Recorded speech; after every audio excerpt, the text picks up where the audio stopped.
Good morning, everyone, and welcome to the Delta Airlines June quarter 2025 financial results conference call. My name is Matthew, and I will be your coordinator. At this time, all participants are on a listen-only mode until we conduct a question-and-answer session following the presentation.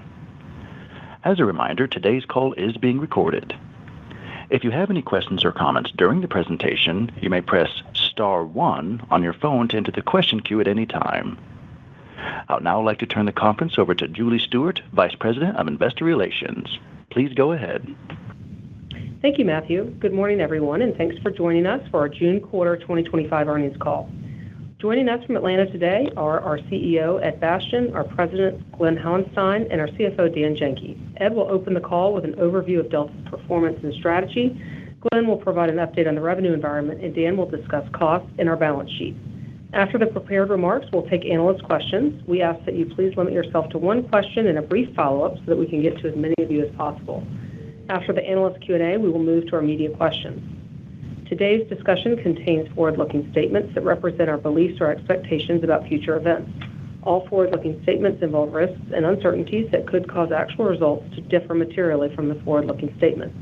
Some of the factors that may cause such differences are described in Delta's SEC filings. We'll also discuss non-GAAP financial measures, and all results exclude special items unless otherwise noted. Year-over-year figures compare against results as reported unless otherwise stated. You can find a reconciliation of our non-GAAP measures on the Investor Relations page at ir.delta.com. And with that, I'll turn the call over to Ed. Thank you, Julie, and good morning, everyone. We do appreciate you joining us today. Before we start, I'd like to take a moment to acknowledge the devastating events in Central Texas. Our hearts go out to the families and the communities that have been impacted. Delta is supporting the American Red Cross in their relief efforts to aid those affected.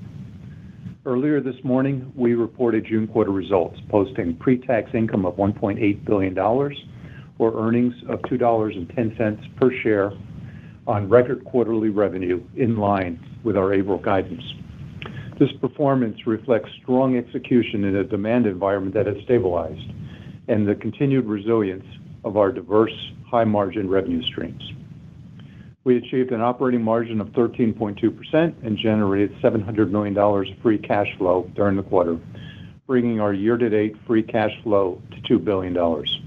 With strong cash generation, we continue to repay debt and announced a 25% increase to our quarterly dividend.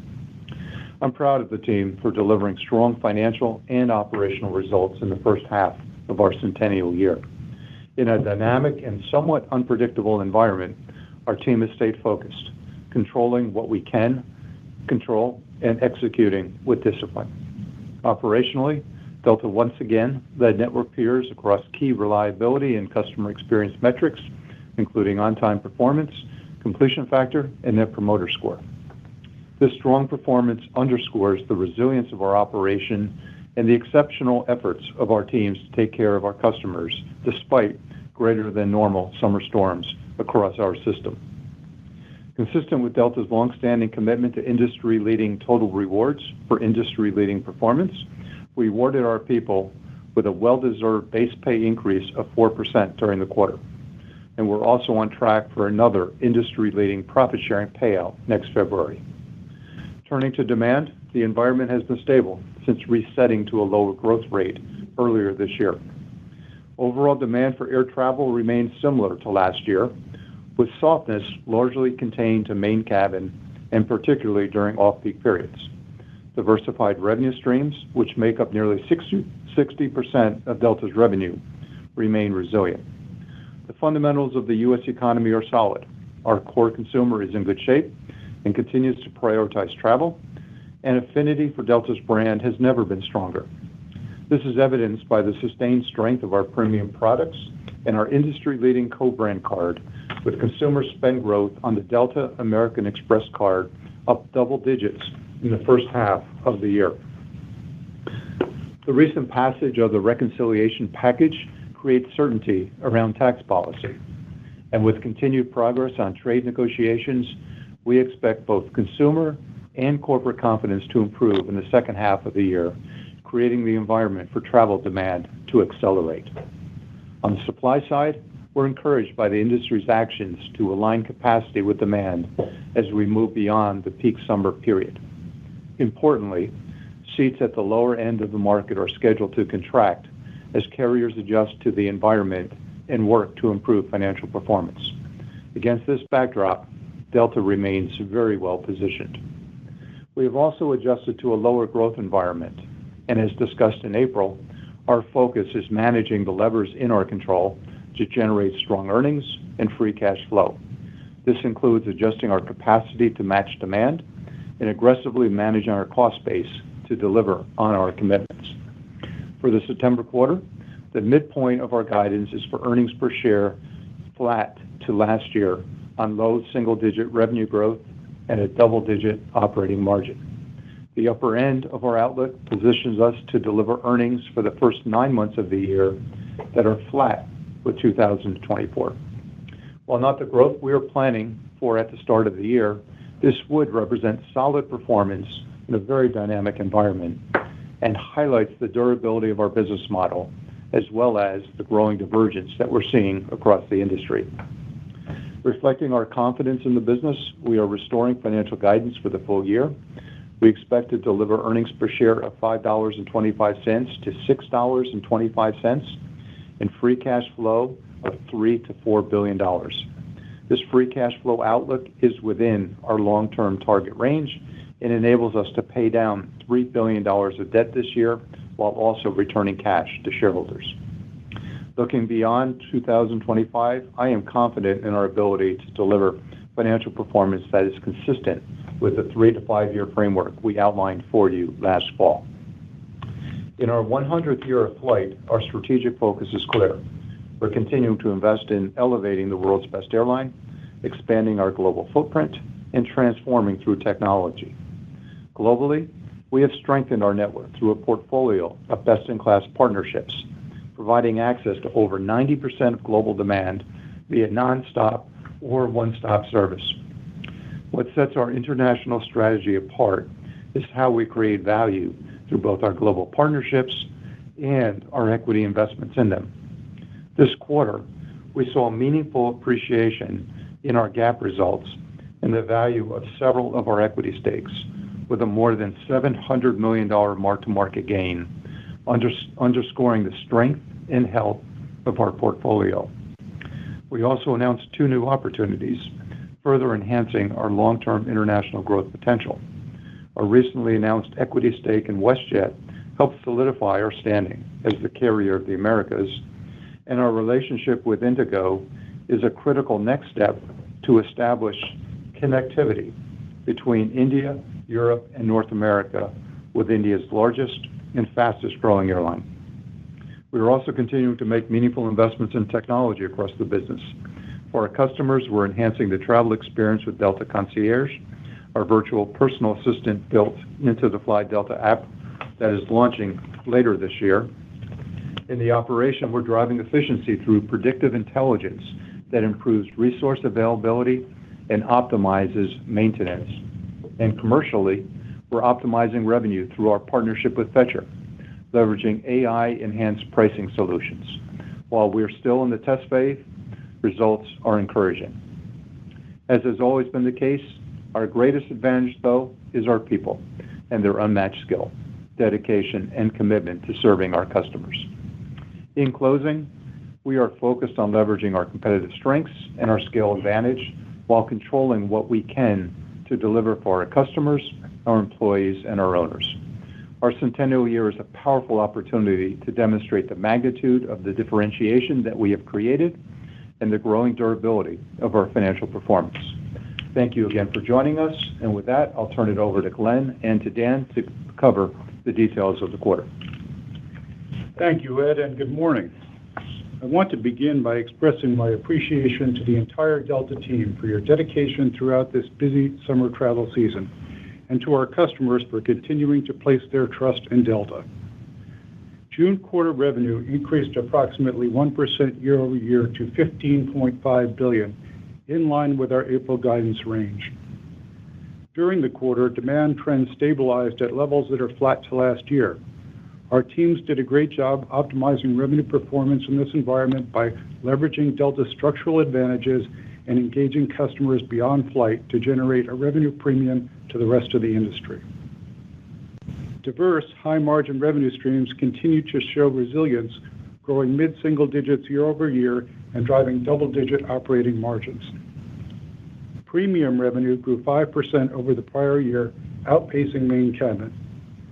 We are actively rolling out expanded premium cabins in both domestic and international markets and have recently begun booking tickets for travel this fall with our newly refined and further segmented cabin products. Early results are positive, and we expect this to be a long-term driver of margin expansion. Loyalty revenue grew 8% as customer engagement reached new records, with Millennial and Gen Z segments representing nearly 50% of our active member base. This positions us well to build long-term customer loyalty and capture more share of wallet through our expanding ecosystem. Our best-in-class partnership with American Express continues to grow and lead the broader consumer card industry. In the quarter, we saw a record level of spend on our card portfolio, highlighting both the strength of our customer and the appeal of our program. Remuneration from American Express was $2 billion, up 10% over the prior year on double-digit spend growth, and momentum in new card acquisitions. We remain on track for full-year remuneration of approximately $8 billion, providing durability to both earnings and cash flow. We benefit from a highly engaged, high-spending card member base, customers who are deeply loyal to Delta and possess strong credit profiles. Revenue from Delta's travel products portfolio grew 8%, with significant growth in cars, stays, and cruise products as a record percentage of customers added travel products to their flight bookings. Cargo revenue grew 7% year-over-year on higher yields, and MRO revenue growth accelerated to 29% over prior year on higher volumes and work scopes. Corporate revenue improved modestly year-over-year, and Delta's share premium remains at historic highs.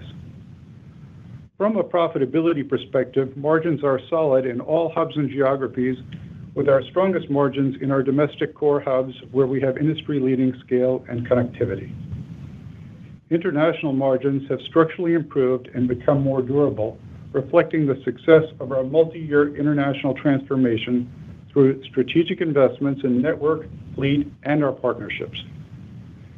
Main cabin margins remain soft across both domestic and international markets.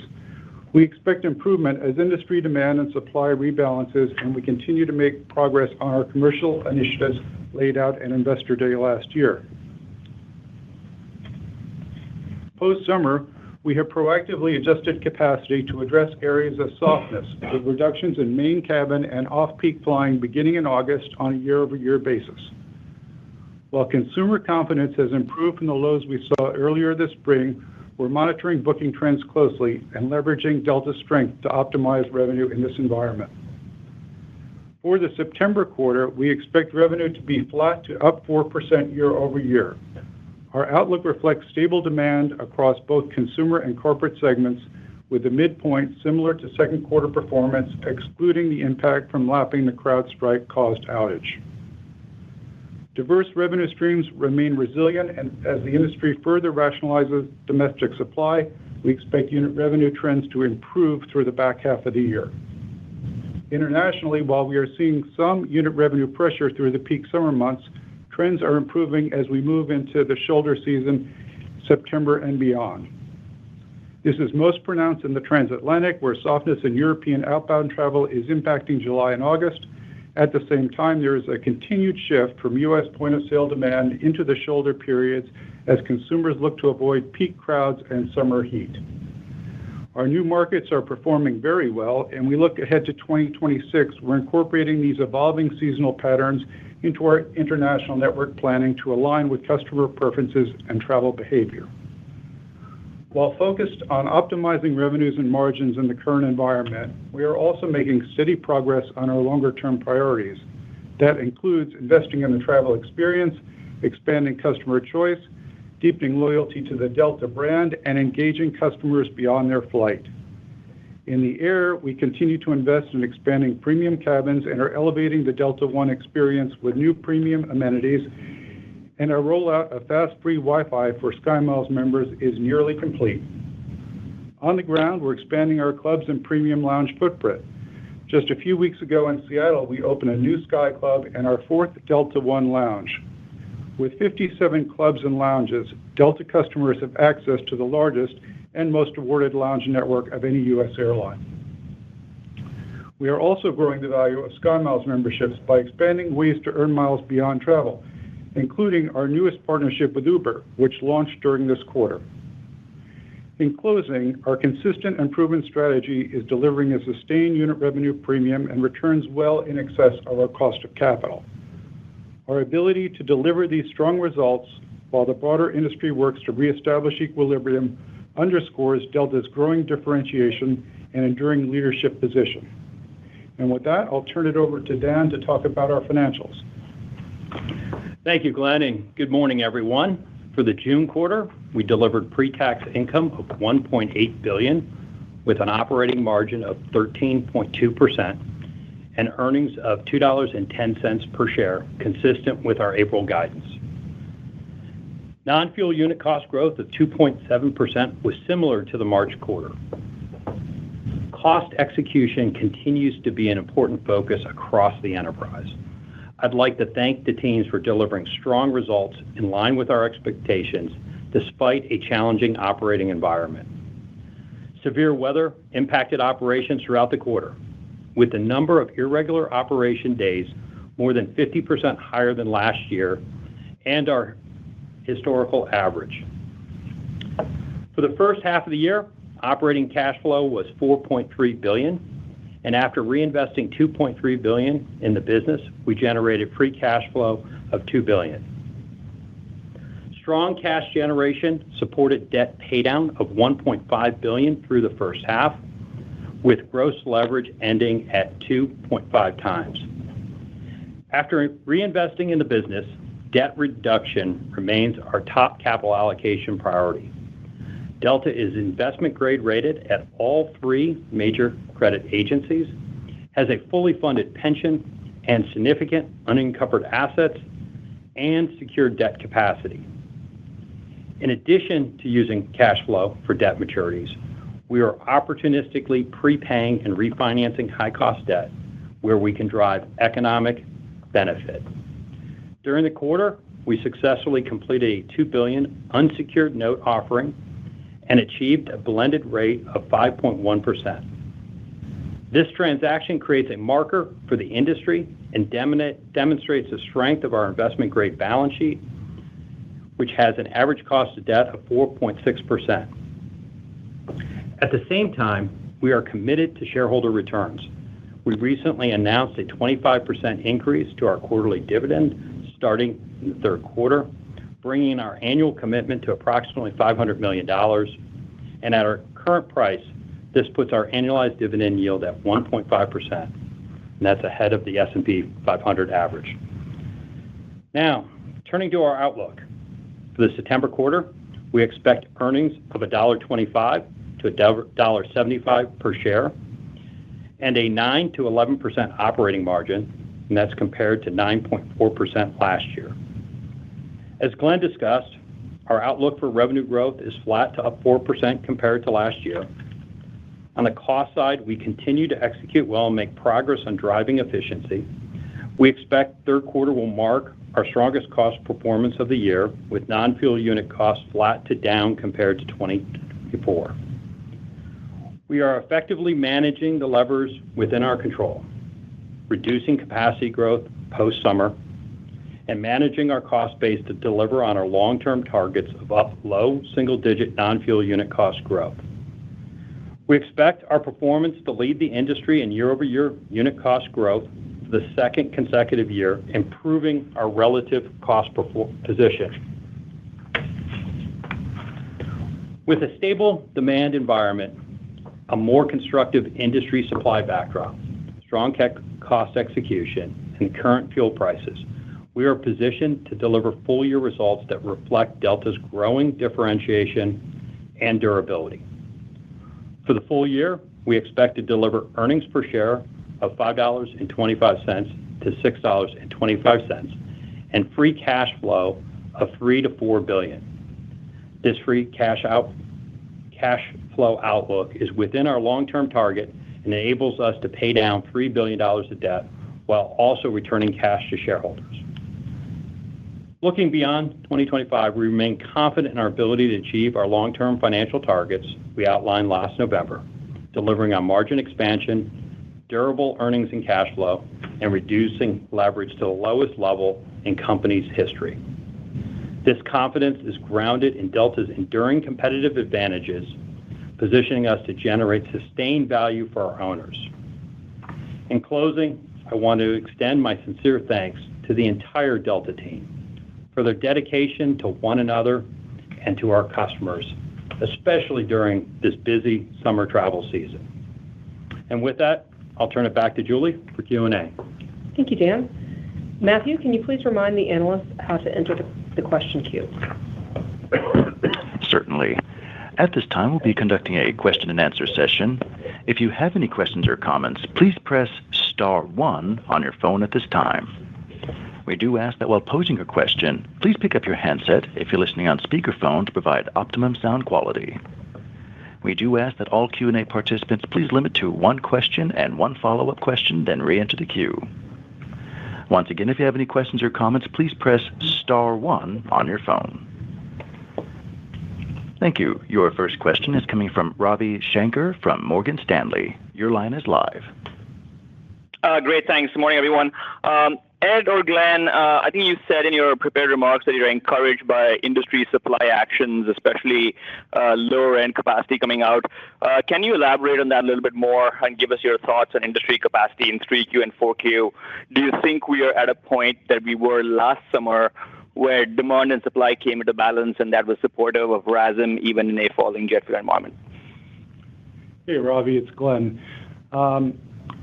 When you look back, I think when you look back into April for domestic, for example, industry was up around 3.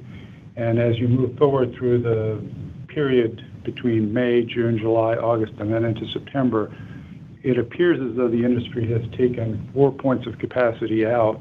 And by the time we hit September, domestic industry seats are actually down close to 1%.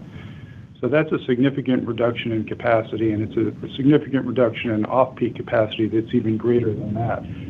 So I think the industry has done an amazing job, and as you know, I've been in this business quite a long time, and I've really never seen that amount of capacity come out in a non-recessionary environment, and I don't think anybody's predicting that we're in a recession. So I think this is a really good indication that the industry is doing what it needs to do to restore profitability.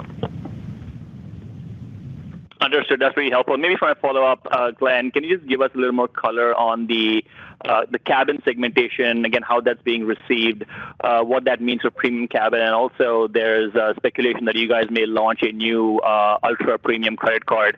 So how do you think about premium cabin economics over the next couple of quarters? Well, premium has certainly been where our margins have continued to expand, and so we're highly focused on continuing to provide improved service to those customers and more segmentation. And I think the segmentation that we've done in main cabin is kind of the template that we're going to bring to all of our premium cabins over time, because different people have different needs.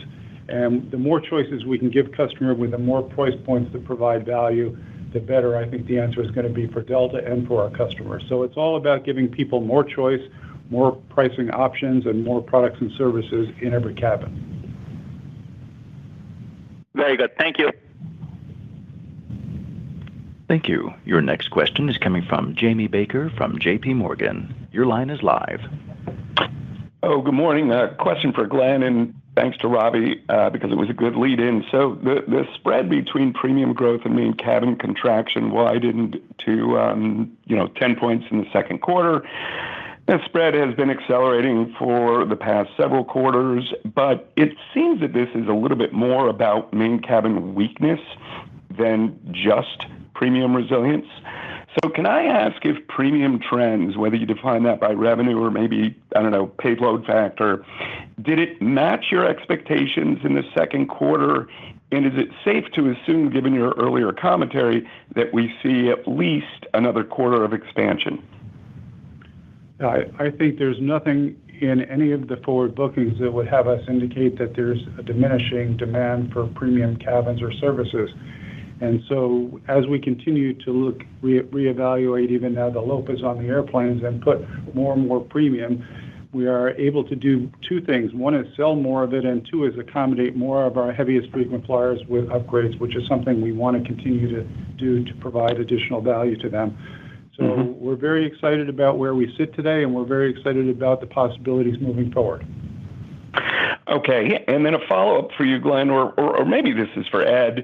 One of the post-COVID realities was, workplace mobility, flexibility, the advent of, bleisure. And Ed, I know you're not a fan of that term, neither am I, but, when I think of the return to office trends, and look, I may be biased, my company has certainly been vocal on this topic, but I guess the question is whether your demand forecasts are at all tempered by the fact that, at least for some of us, we can't escape to Europe with impunity the way we might have a year or two ago. Any thoughts on that? No, and maybe I'm just projecting. I think a little bit you're projecting. I think the workplace, under any circumstances, has become more flexible than it was pre-pandemic. And people, while they may be required to be in the office a few days a week, all the way up to 5 days a week, all of us, I think, have more flexibility on being places we want to be. And we continue to see that embedded in the demand strength here. And, I don't think the offset of that is, as people continue to return to the office this fall, there could be even more upside in the business travel. We don't have that in our forecast, but we'll see. We're optimistic that business has been pretty resilient through this part of the demand set, and hopefully it accelerates as we move into the fall. And Jamie, this is that I'll tag on to Glenn's comments with one additional thought. We shouldn't lose sight of the fact that business travel, while it is returned, is still very much in line with where it had been versus where the size of the economy is today, particularly the growth rate. So, on any true comp, you have easily another 15 or 20% of business travel that isn't being done, that used to be done. And I think with all the new tools and flexibility models, and being in person is more important than ever in this turbulent world. I think there's going to be a lot more opportunity yet to see business growth. Gentlemen, thank you both. Thank you. Your next question is coming from David Vernon from Bernstein. Your line is live. Hey, good morning, guys, and thanks for taking the time. So first question on the capacity outlook as we're looking at the second half of the year. I mean, clearly there's no explicit sort of guidance around what the capacity is going to look like. I'm kind of wondering how much of the guide for improving unit revenue trends is based on kind of what you think you can control in your network versus what you're expecting peers to do on the capacity front. I'm sorry, you were kind of fading out at the end of that question. Could you just repeat? Yeah, I'm trying to figure out, how much of the guide for 2H is based on what you think you can control in your network versus what you're expecting peers to do on the capacity front, right? Are you kind of building the forecast based on what you're expecting the industry to do, or based on what you think you can do within your customers in your network? I think it's a combination of both. We certainly know what we can control, and there are pieces that we don't control, which is the other airlines' capacity. But from what we see in the open for sale tapes, and we think it's probably loaded well through September at this point. There's probably some more adjustments that need to come in the back half of the year, October through December. But and what other carriers are saying about their capacity levels. So I feel it's a combination of both. Certainly we can control what we can control in our customer base, but also we're responding to what the macro environment is for all capacity in the industry. All right, thanks for that. And then maybe, Ed, as a bigger picture question on aircraft deliveries, right? Last time we spoke, the tariff news had just hit, and people were kind of trying to figure out what this is going to mean. Do you have any updated thoughts on how tariffs are going to impact the order book, and what are the discussions that you're having right now around with industry or with the government around trying to make sure we don't see disruptions in the order book? Well, my thoughts, David, haven't changed. We're not planning on paying any tariffs for aircraft deliveries, and that's a pretty strong point of view here on the Delta side. That said, we are encouraged by the progress that we see happening in the discussions in Washington. We are heartened by the UK-US acknowledgement in the recent trade agreement that the 1979 Aviation Act, where there would be no tariffs and on a reciprocal basis, would be honored, and we hope that template will continue in future negotiations. Our industry is one that's maybe unique in our country's economy, in which the size of the surplus that we throw off, given the strength of our industry for aviation and aerospace, is the largest in the world. And this is not an area where tariffs would do anything but hurt U.S. companies and consumers. All right, thank you. Thank you. Your next question is coming from Tom Fitzgerald from TD Cowen. Your line is live. Hey, everyone. Thanks so much for the time.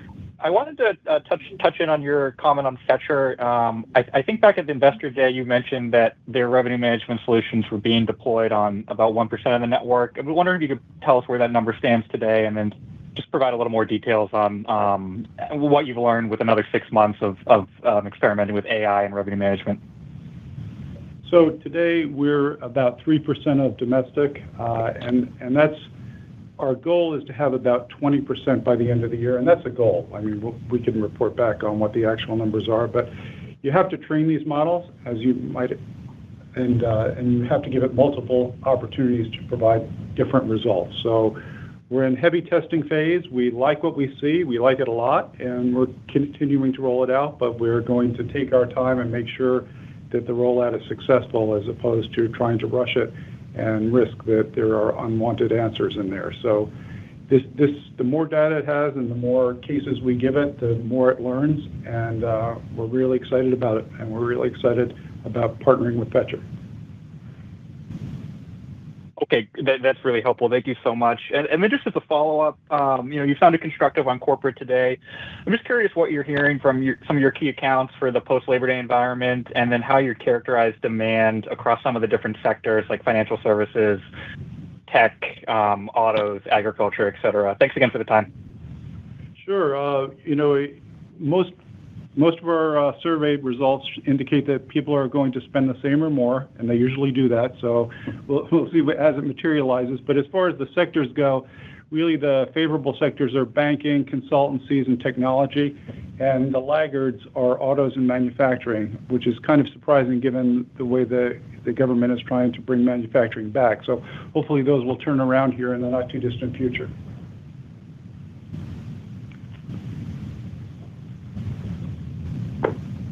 Thank you. Your next question is coming from Andrew Dodora from Bank of America. Your line is live. Hi, good morning, everyone. So, Ed, you mentioned on TV this morning that you see the consumer pullback starting to wane here. I guess, what are the biggest data points that you see driving it today? And can you potentially quantify what you see in your booking curves to support that right now? Sure, Andrew. I'm talking not specifically as much to the airline industry, I think consumer data broadly. If you look at any measure of consumer confidence, it certainly took a big dip in the early part of the year, and then again in April after the Independence Day, or Liberation Day, announcements were made, and it has been slowly starting to climb back. I think our consumer, particularly, who I'm also speaking to, is a consumer that has not been nearly as impacted by many of the consumers that are pulling down some of those surveys, that be the lower income survey. Our target consumer is a household with $100,000 or more of annual earnings, which is not, by the way, an elite definition. That's 40% of all U.S. households. And that cohort has accumulated a significant amount of wealth in the post-COVID era. And we were worried, I think, in earlier part of the year about the wealth effect, with what's going on in markets and other financial instruments. But that's corrected itself. The market's beyond where it was even at the start of the year. So We look at a lot of data points. We talk to a lot of businesses, a lot of leaders, and there's a growing sentiment of confidence moving forward and ready to move our economy forward. One other thing that I did get a chance to talk about this morning. The first quarter actual results came in, and the economy actually shrank a bit, just a tad, the U.S. economy. And you know how highly correlated airline revenues are to the overall economy. The most recent Fed data is expecting in the second quarter and the full year overall U.S. economic growth to decline, but still be positive at 1.5% points. So, you have a lot of data in there, and you try to read through that, but there seems to be growing optimism, but clearly we still have a long ways to go. And if I could just add a fact to it, I've been hoping we get a question in regards. We had our highest cash sales day in the month of July, for the month of July, in the 100-year history yesterday. So advanced bookings are doing well, and people are starting, I think at the beginning when people were fearful, we saw the further out bookings going away. We see those starting to return again, and hopefully those trends continue. Got it. Thank you for those thoughts. Then just add the $3 to $4 billion of free cash flow in this environment. I think is pretty powerful. I know you've been repaying debt, you increased the dividend, but how should we think about the deployment of future cash flow, particularly in respects to a buyback here? Thank you.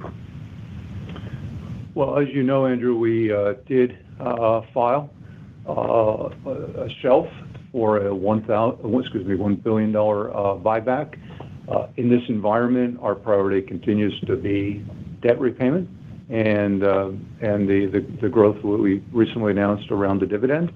It's a 3-year shelf. I fully anticipate over the course of the 3 years we will exercise that for share repurchases. But in the interim period, we're still heavily focused on debt reduction. Great, thank you. Thank you. Your next question is coming from Connor Cunningham from Melius Research. Your line is live. Hi, everyone. Thank you. I've had a lot of questions on visibility today, and so I'm just trying to get a little bit more confidence in. I know you're not guiding 4Q, but you can back into it, obviously, and it's your assumptions kind of assume a fairly substantial, I don't want to say substantial, but a pretty meaningful move in unit revenue performance, and maybe an inflection in the fourth quarter. So I'm just trying to understand, can you just frame up the confidence there? It just seems like it's much more U.S. domestic focus now than it is international. Just maybe you could talk about the geographies within the context of what you're seeing in 4Q. I know it's early. Thank you. Sure. I think we have the most visibility on long-haul international, which is inflecting up as you head out of the peak summer into the shoulder season. So that's part of the base of what we see transforming to a better result in the fourth quarter than the third quarter in terms of unit revenue performance. And then, of course, the domestic is hopefully going to inflect back to positive here, and all forward bookings indicate that it is moving in the right direction. And sometime this fall, I would believe that we would inflect back into positive. I'm not predicting the date yet, but the indications of the early bookings are a much better base than we had for the peak summer at 60 or 90 days out. And Connor, this is to add on to that, it's also one of the reasons we gave a pretty wide range in terms of the full year guidance. I know everyone focuses on the midpoint. We're not that good in terms of that level of accuracy, and we do have a pretty wide range still. Yeah. Given we know there's a lot more to come yet. Okay. And maybe I can go back to Andrew's comments on free cash flow. The $3 to $4 billion. It's great that we're talking about that again. I'm just trying to understand it. It seems somewhat counter-seasonal in the second half, and I was hoping you could just bridge to how you get there, driving the incremental $1.5 billion. Is there something within the tax code, the changes to the tax bill that drive up that a little bit? And maybe you can give an assumption around your long-term cash taxes, just given the new tax bill. That would be helpful. Thank you. Yeah. Connor, thank you. Maybe a couple things. I'll start with taxes just to clear that and then move to the cash flow drivers on cash taxes. As we talked about last November and came into the year, we expected to be a cash taxpayer in the mid kind of single digit level this year. But with both the change in the demand and profitability environment, that won't transpire. And now we get the benefit of permanency or close to permanency as it relates to depreciation acceleration. So that will at least be deferred a full year. So potentially a low single digit cash taxpayer next year, and then that would march up over a longer term period, multiple year period to kind of mid-teens is how we see it today. But that will adjust as we learn more and look at our growth plans and our fleet plans associated with that in the underlying business. As it relates to cash flow, think about where we are through the half at $2 billion. Things that as we go into the back half of the year, we're currently looking at all our investments and the pacing of that, and that's one lever that we have. Also, the $2 billion in the first half was impacted by the compression of the booking curve. And you think about that, where you would have been, that was $400 or $500 million associated with that. So any type of normalization benefits with that. And then third, and one of our larger levers that we continue to have continues to be the working capital that we've built up in our operation as we restored the network and our operation. And the teams are continuing to work on things across our operations, but particularly in maintenance and even with our third-party MRO activity where we've carried a lot of material, and we have the opportunity to continue as we reduce turnaround times and other elements to release that capital that we built up through the last few years and release that back into cash flow. And that's true both across our operations crew, also true with other elements of the business. So we're working all those levers and feel confident in the $3 to $4 billion range. Awesome. Thank you. Thank you. Your next question is coming from Duane Pfennigwerth from Evercore ISI. Your line is live. Hey, thanks. Good morning. Wanted to ask you a couple of credit card related questions, a data question and a growth question. Maybe for Glenn, first on the data, it just feels like there's a lot more credit card spend data swirling around. Many of the firms on this call are saying their clients, data monthly or maybe even weekly. What do you think the limitations of this credit card data might be? And I'm thinking about maybe different segments of customers or changes in the booking curve. What do you think the data might be missing?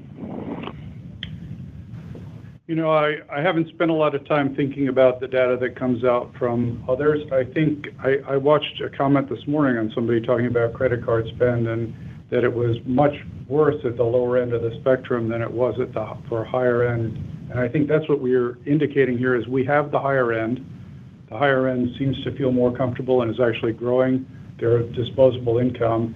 And so I think when you look at all those numbers, it's an amalgamation of a lot of subsets that we don't have.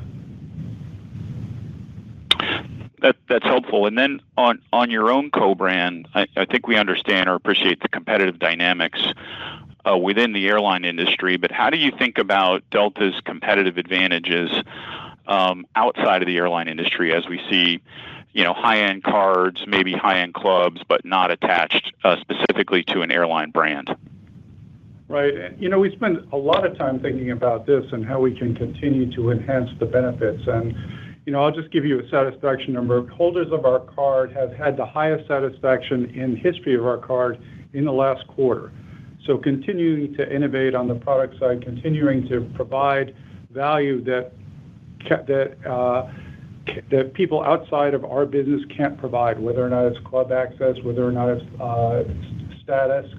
And I think the totality of what we're offering our consumer is well received, and it results in us having, continued high levels of acquisition and continued high levels of spend.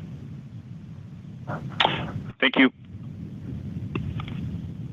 Thank you. Your next question is coming from Catherine O'Brien from Goldman Sachs. Your line is live. Morning, everyone. Thanks for the time.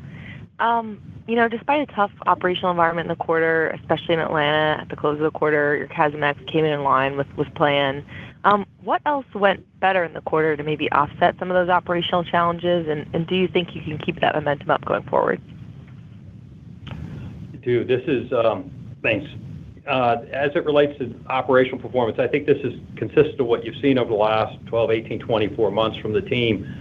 Just good line of sight to things where we can drive efficiency across the operation. And those types of things are what offsets. Normally you have the events that we had in the abnormal irregular operations and losing some of the ASMs, and you'd have a point impact.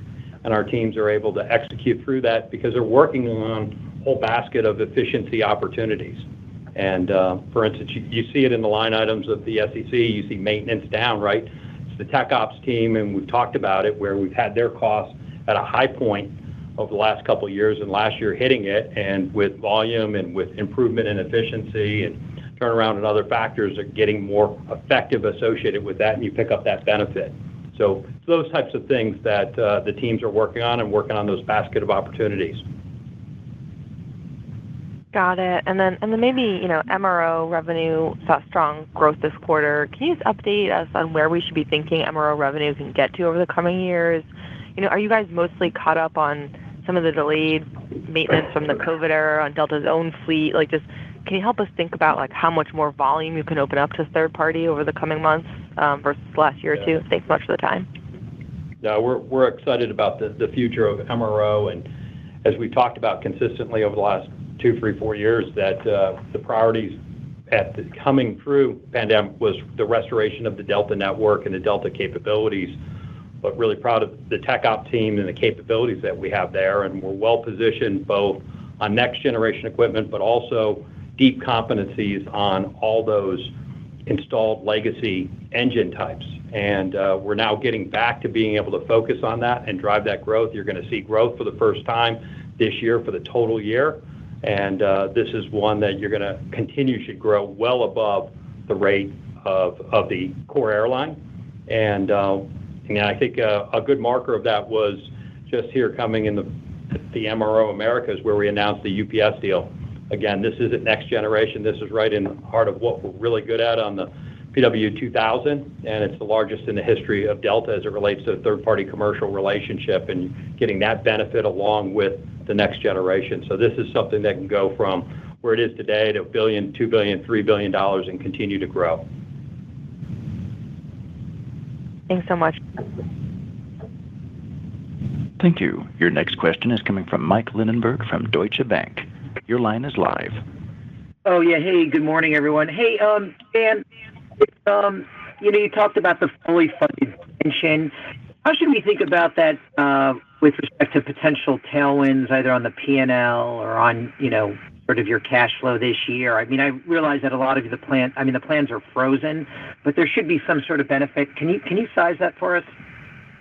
Yeah, you see the expense benefit from it as the expense comes down in the other income line. It's a modest benefit this year in that line. So it hasn't been material. We've been working it down as the surplus has improved, and it's really about what rates do and how the asset performance comes in versus the targeted 7% rate. And every time you beat that, do better than that 7% and the overall rate, you have an improvement in reducing that expense that you have. In fact, we feel really good. We're in here where we're close to $1 billion on a GAAP basis surplus. You go back to a period of time 5, 6 years ago, that was at $5 to $6 billion. It was much greater than that a decade ago, and I think it just speaks to the financial strength and wherewithal of Delta. So we're very happy that it's fully funded, and it will be less and less of a drag as long as we continue to hit those metrics. Oh, that's great. And then just my second question, Glenn, just with respect to the booking curve, we've been hearing a lot of commentary how it just has gotten a lot closer in. I know Dan talked about on the cash flow, as that normalizes, that's going to release cash and be beneficial. Can you talk about how that has shifted and maybe whether you're seeing improvement? And as we think about how much you're booked up over the next few months, is that shorter booking curve manifesting in, say, 5 or 10 points lower on a load factor basis or not? Any color around that would be great. Thanks.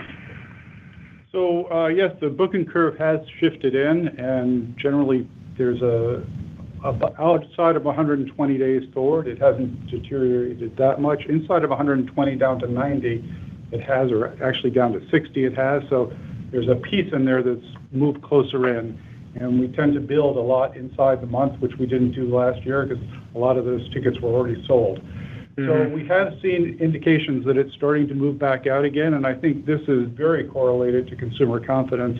As confidence returns, people will continue to book further out, which if that happens would have a very favorable impact to cash flow in the coming months. Great. Thanks, Glenn. Thanks, Dan. Thank you. Your next question is coming from Sheila Kahyaoglu from Jefferies. Your line is live. Good morning, guys. Maybe the first one on the main cabin, down 5%.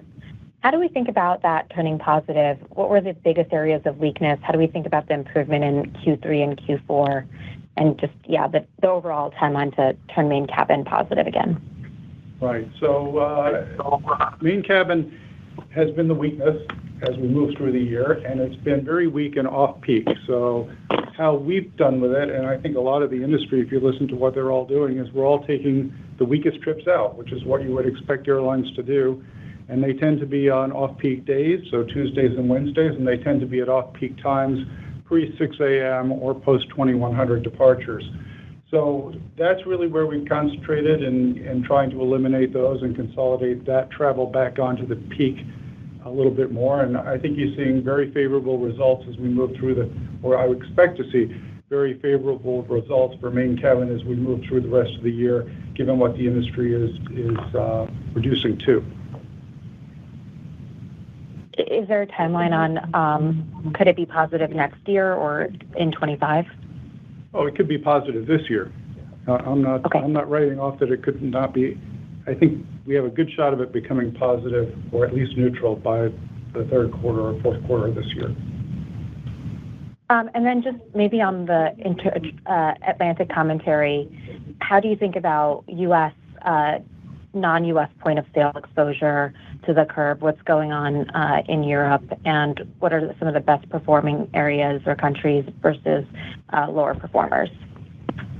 Well, I think there's clearly less travel coming out of Europe, but currency changes have offset a lot of that in terms of the total revenue coming out of Europe. So lower customer counts, but higher yields given the currency has appreciated more than 10% over the past few months here. And so those kind of balance each other out with just a slight negative, and what's really driving us in the peak being a little bit lighter than the shoulders is this change in demand set from the peak summer months when everybody's on vacation, prices are really high, places are crowded, Europe's hot, and to times where it's a much more pleasurable experience, cooler temperatures, lower hotel rates. And so I think we've seen this systematic shift, and this is not a one-year issue. This is multi-years, that the peak is getting less peaky and the shoulders are getting stronger. And that's happened over a 3, 4, 5-year period since back to coming out of COVID. Thank you.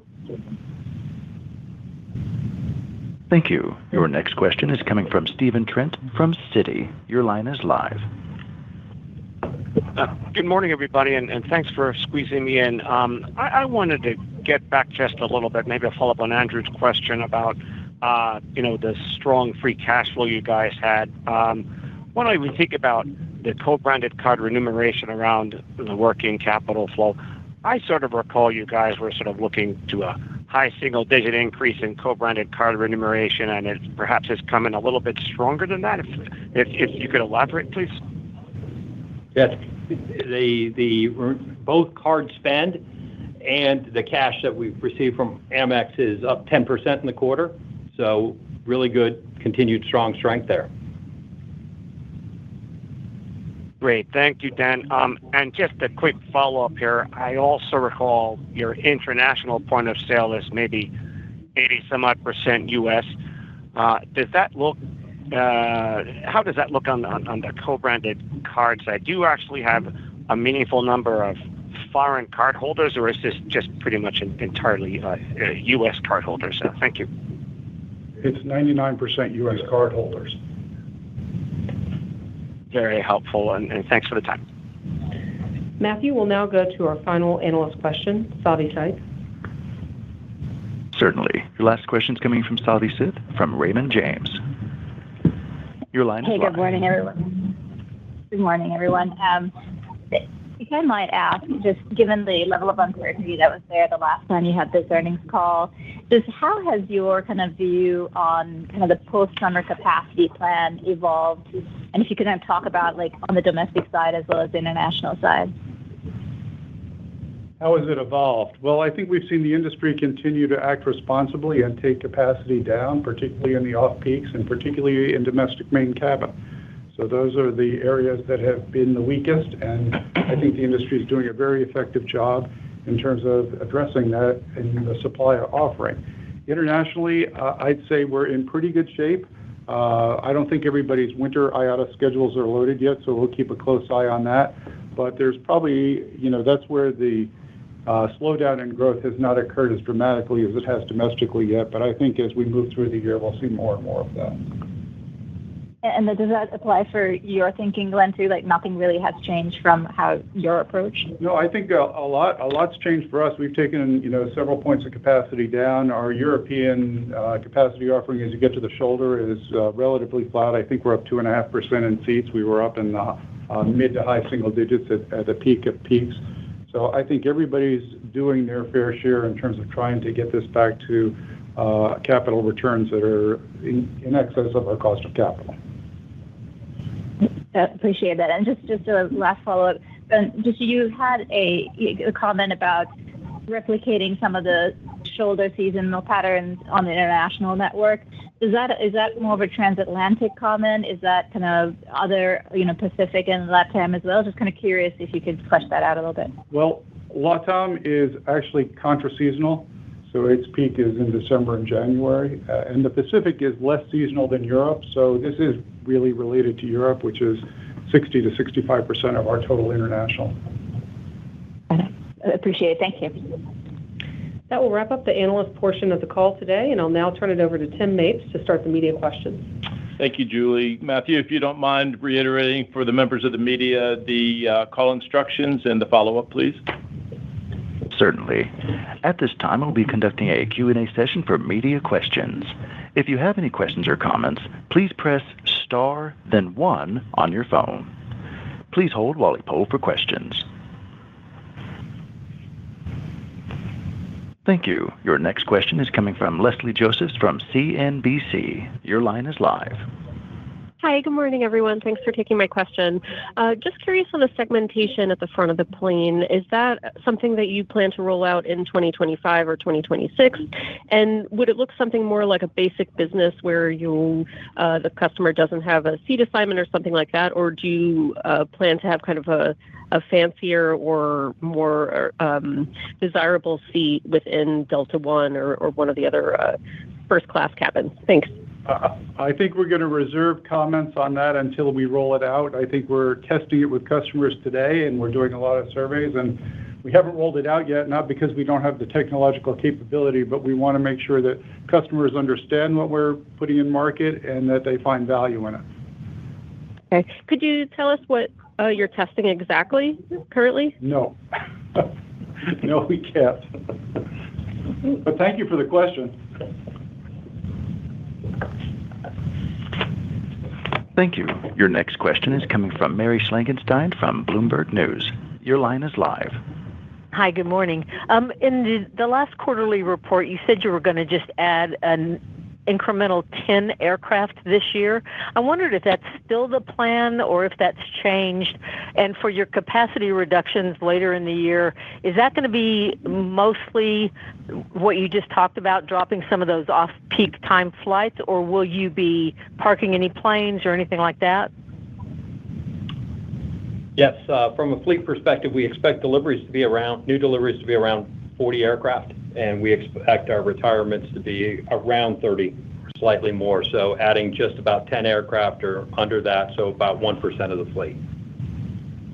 Okay, and what about how you're going to go about cutting capacity different ways?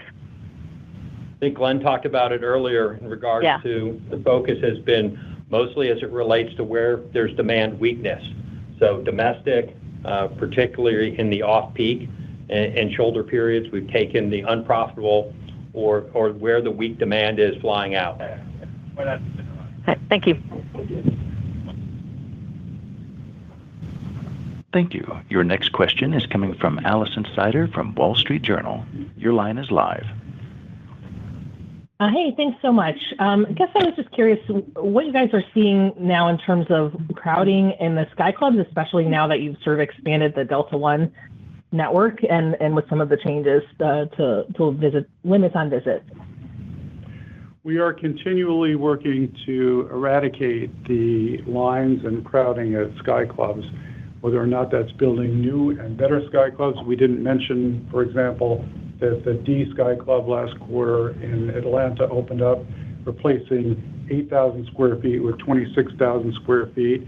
So we have a lot of plans to continue to address the places where we are constrained. Now, one of the issues with the constraint is, and particularly with the weather that's been in New York this year, with thunderstorms almost every day, with flights being delayed, is that you can't build a club big enough for lengthy delays. So I think we're trying to look at alternatives that we can use as overflow in those instances. But I think generally by structurally non-IROP days, we should have almost all of our crowding issues solved in the next 18 to 24 months. Thanks. And how has the sort of general competitive landscape for lounges changed over the last couple of years? It just seems like there's so many lounges getting built by so many different providers. Yes, and we're very proud to have an award-winning portfolio and the largest portfolio in the United States.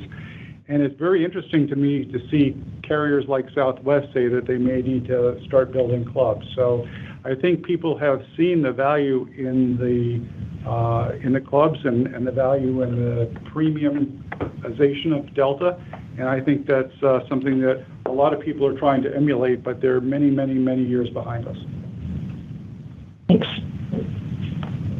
Thanks, Allie. Matthew, we are right on time, so that will wrap us up. Thank you. That concludes today's conference. Thank you all for your participation today.